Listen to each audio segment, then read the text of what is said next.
Starting from November 20th, a brief 100-character notice from the Chinese Ministry of National Defense about Central Military Commission Vice Chairman Zhang Youxia visiting Russia at the invitation turned, within a week, into the most mysterious black hole in Beijing's political scene.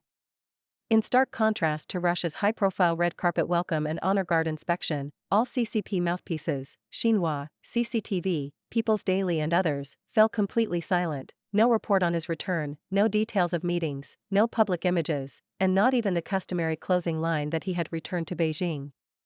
News of Premier Li Chang's visit to Russia, by contrast, quickly made front-page headlines in central state media the very next day, while Zhang Youxia's name has disappeared from all official outlets for a full 9 days. What's even more puzzling is that after the high-profile reception, Russia also stopped releasing any follow-up information. On the PLA's own website, Zhang Youxia's page related to this visit even showed a brief 404 error, adding yet another layer of fog to outside speculation. All these clues, laid out together, feel like the opening scene of a political suspense thriller, forcing one to ask, what on earth has happened to Zhang Youxia? Is this abnormal, collective silence just a coincidence, or is the power map inside Zhang Nanhai quietly being redrawn? Don't miss the next drop, subscribe and hit the bell.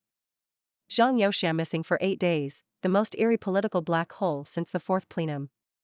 From the moment the Ministry of National Defense released the November 20th notice about Zhang Youxia's visit to Russia, 9 days have now passed, and all official media, including military outlets, have remained silent. Under normal circumstances, a foreign military interaction at this level should be followed by an entire set of media procedures, photos of the talks, short video clips, routine briefings from the Foreign Ministry or Defense Ministry, a joint statement from both sides, and finally a standard line saying the visit concluded successfully and that the delegation had returned to Beijing, putting a neat full stop at the end of the trip. This time, however, everything abruptly cut off after that short notice, as if someone had hit the pause button on the timeline. The most direct, and most glaring, abnormality is the complete absence of follow-up information. Since November 20th, Xinhua, People's Daily, CCTV and other CCP outlets have not released any further news on Zhang Youxia, no working photos from the meeting, no concrete additional details about the talks, and not even a routine mention that he had successfully completed the visit and returned to China.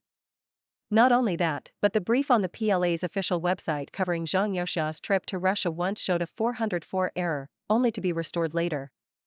What makes it even stranger is that this information vacuum isn't limited to Beijing.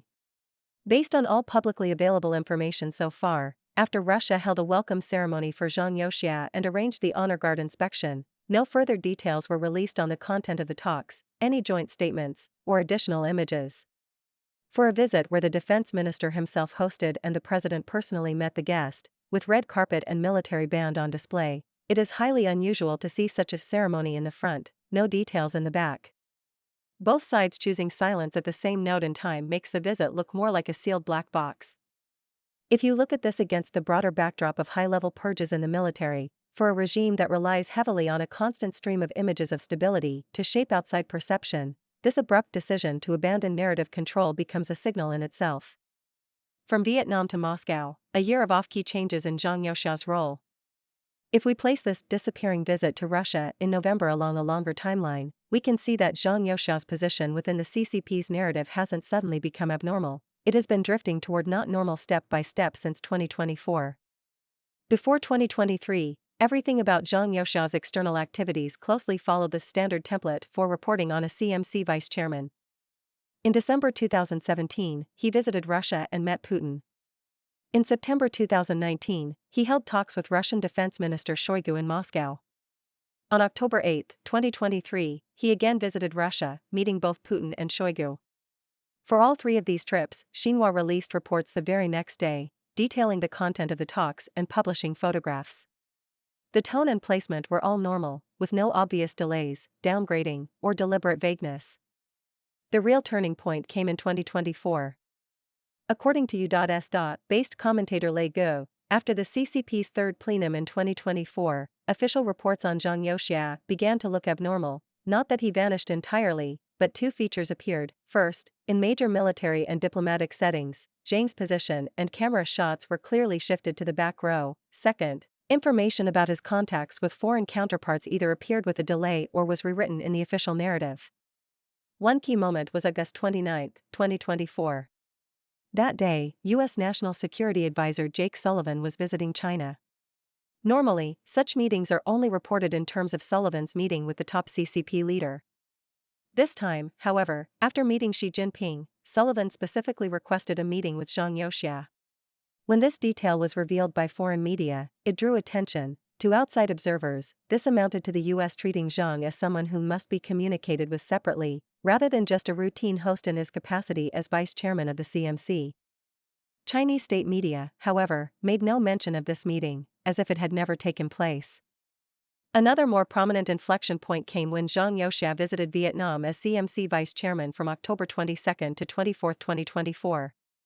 Vietnam granted him a very high level of reception. Communist Party General Secretary To Lam met him personally. Newly elected President To Lam. Leaders sometimes share names. Here the text says Liang Chang, but we'll keep the original wording below. Also held talks with him, and Defense Minister Phan Van Zhang hosted a meeting. The protocol was no lower than that for previous high-level Sino-Vietnamese military exchanges. Vietnamese state media, the Vietnam News Agency, clearly recorded the details of their talks. During the meeting, President Luong Quang, as written in the original, mentioned Xi Jinping by name, but when Zhang Youxia replied, he did not pick up this topic. He merely said he was pleased to visit Vietnam for the first time in his capacity as CMC vice chairman, congratulated Luong Quang on becoming president, and then went on to talk about bilateral military relations and cooperation arrangements. The same pattern appeared in his talks with Defense Minister Phan Van Zhang. In the Vietnam News Agency's article, Zhang Youxia did not mention Xi Jinping's name at any point. At first, CCP state media didn't report Zhang Youxia's visit to Vietnam at all. Only after the Vietnamese coverage drew wider attention did Chinese outlets hastily put out a short piece. But the CCP's version diverged significantly from the Vietnamese narrative. Compared to the original Vietnamese article, Chinese state media forcibly added a very familiar stock phrase. Zhang Youxia first conveyed General Secretary Xi Jinping's greetings to Comrade so-and-so. In other words, the conveying of greetings, which never actually occurred, was inserted into Beijing's propaganda version. Moreover, CCP media also trimmed down Zhang's activities, not mentioning at all the documents signed between the two sides. This two stories for one event approach is itself a signal. In real-world interactions abroad, Zhang Youxia had stopped centering Xi, but in the internal propaganda narrative, the publicity apparatus still tried to keep everything tied to Xi, even by doctoring the text so he would appear to be conveying Xi's greetings as the representative of the army. This discrepancy is not merely a technical issue. Lega argues that from 2024 onward, the off-key reporting on Zhang Youxia is because the relationship between Xi Jinping and Zhang had already fractured, while the propaganda apparatus remains firmly under the control of Xi and Kai-chi. As a result, you get a split reality. In actual foreign interactions, Zhang no longer acts as Xi's man, but in the media narrative, they still try to show him as tightly aligned with Xi. The contradiction between these two layers is magnified in the Vietnam coverage. Outside the CCP system, similar interpretations and inside accounts have begun to emerge. The anonymous source Ordinary People Inside the Wall claims Zhang Youxia continues to appear frequently in foreign military diplomacy not because he is still Xi's general, but because he has been authorized by party elders such as Hu Jintao and Wen Jiabao to represent a new power arrangement in handling Sino-Russian relations and military cooperation. Some versions of these leaks even sketch out a new division of power, Wang Yang in charge of party affairs, Liu Yuan in charge of military, Hu Xinhua handling government administration, Zhang Xingmin holding the sword inside the military, Liu Zhenli holding the gun inside the military, and Zhang Youxia serving as the external military interface in this configuration. Meanwhile, former Wenwei Pedalian reporter Jiang Weiping bluntly stated in his commentary that Xi Jinping's power is now virtually hollow, and that real control lies with elders such as Hu Jintao, Wen Jiabao, and Wang Yang.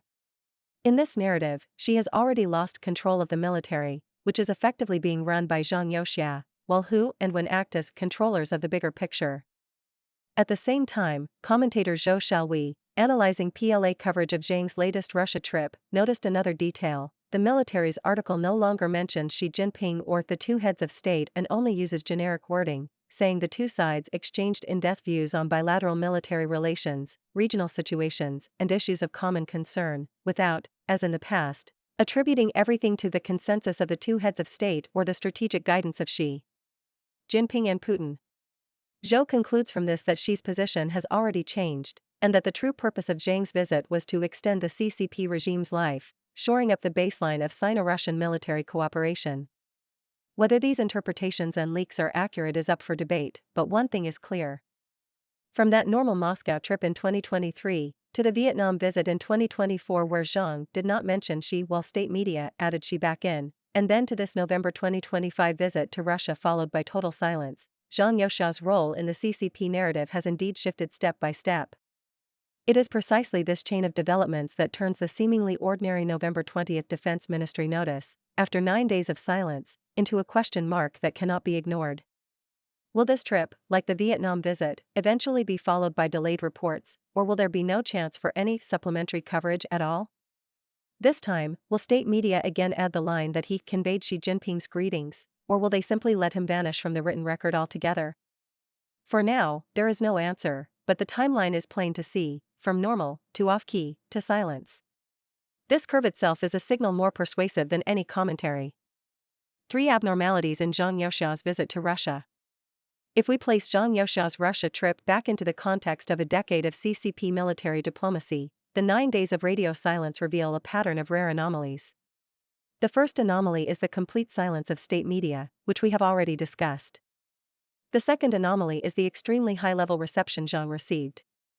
According to the Ministry of National Defense website, before the talks, Russian Defense Minister Belousov held a welcome ceremony for Zhang's visit and accompanied him in inspecting the honor guard. By contrast, when Li Chang visited Russia on November 18, there was neither a red carpet nor an honor guard ceremony. Compared with Zhang Youxia, the difference in treatment was like night and day. The third anomaly is that Zhang was visiting Russia at the invitation of the Russian side. As Lei Ge points out, Li Chang had just left Russia when Zhang arrived. What is there that Li Chang couldn't discuss, that requires Zhang Youxia to go? The only reasonable explanation, he says, is that Li Chang doesn't control military matters. The Defense Ministry's statement said the two sides held in-depth discussions on bilateral military relations, the international and regional situation, and issues of common concern, as well as deepening practical cooperation. So, Lei Ge comments, when it comes to military cooperation, it has to be Zhang Youxia who goes to talk and make the decisions. They know that Zhang and Xi Jinping are no longer on good terms, and that Li Chang is Xi's man, therefore Li is useless for this purpose.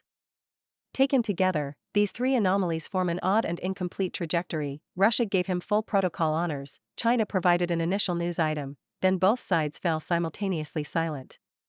There are no images from Chinese media, no photos from the Russian side, and no return trip press release from the PLA. The entire event is sealed like a room with only an entrance and no exit. Where exactly Zhang Youxia is now, whether he has returned to Beijing, and whether state media will restore his visibility, all these questions have become key indicators for reading Beijing's political situation. In the context of successive purges in the military commission, factional reshuffles inside the party, and a volatile external environment, any anomaly involving a key figure who holds military power cannot be an isolated incident. More likely, it signals that new fault lines are forming in the CCP's power structure. Zhang Youxia's next public appearance, or his continued absence, will be a crucial signal for assessing where the CCP regime is heading. Will this turn out to be a false alarm, the prelude to a shift of power, or another opaque internal struggle that can never be spoken of openly? The real answer has likely already been quietly resolved in the shadows of Zhongnanhai. The outside world just hasn't been allowed to know it yet.